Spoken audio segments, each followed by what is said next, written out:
지난해 질병관리청은 액상형 전자담배가 이 불을 붙이는 담배보다 더 많은 미세먼지를 내뿜는다는 연구 결과를 발표한 적이 있습니다.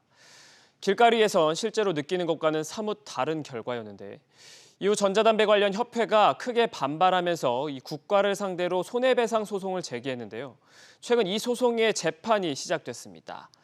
전자담배를 둘러싼 논란과 소송의 쟁점, 취재기자와 짚어보겠습니다. 이광호 기자 나와 있습니다.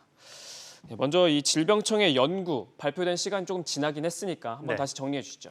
네, 협회에서 문제 삼고 있는 게 질병청에서 수행한 연구의 측정법인데요. 네. 일반적으로 기상청 등에서 하듯이 미세먼지를 포집하는 게 아니라 이동하는 연기에 빛을 쬐어 측정해 단순 수분까지 미세먼지로 나오게 됐다는 게 협회 측의 주장입니다.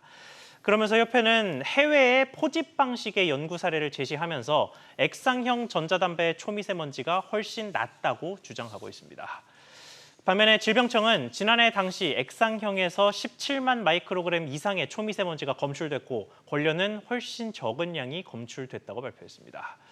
질병청은 이런 특정 측정법을 선택했다는 지적에 대해서 단순 양 측정보다는 유해물질이 이동하는 거리와 방식을 알아보기 위한 실험이었기 때문이었다고 설명했습니다. 그렇군요. 이 첫 재판은 언제 열렸습니까? 네, 첫 변론기일은 지난달 19일에 열렸습니다. 소송이 지난해 10월 18일에 제기됐으니까 꼭 7개월이 걸렸습니다. 그리고 지난 16일이 두 번째 변론기일이었는데 정부 요청으로 연기돼서 다음 달 14일로 밀렸습니다. 소송을 건 이유에 대해 협회 측은 액상형 전자담배는 연초보다 덜 해로운 대체제 역할을 할 수 있는데 정부의 악마화가 제품에 대한 오해를 불러일으키고 있다고 주장했습니다. 그렇군요. 이 첫 변론기일에선 어떤 이야기들이 나왔습니까? 네, 우선 협회에서는 앞서 말씀드렸던 미세먼지 문제뿐만 아니라 다른 부분들도 문제 삼았는데요.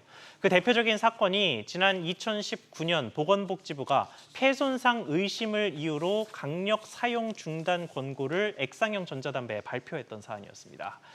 관련해서 재판부가 정부에 당시 폐손상 환자를 액상형 전자담배와 연결지었던 근거를 요구한 것으로 알려졌습니다. 2019년 당시에는 미국에서 대마 성분의 액상형 전자담배로 사망자가 속출한 바 있는데 국내에서도 당시에 첫 의심 사례가 나와서 이런 사용 중단 권고가 내려졌고 현재도 이 권고가 유지되고 있습니다. 다만 이듬해 보건복지부는 경과 보고를 통해서 실제 액상형 전자담배로 인한 국내 폐손상 사례는 없는 것으로 결론을 낸 바 있습니다.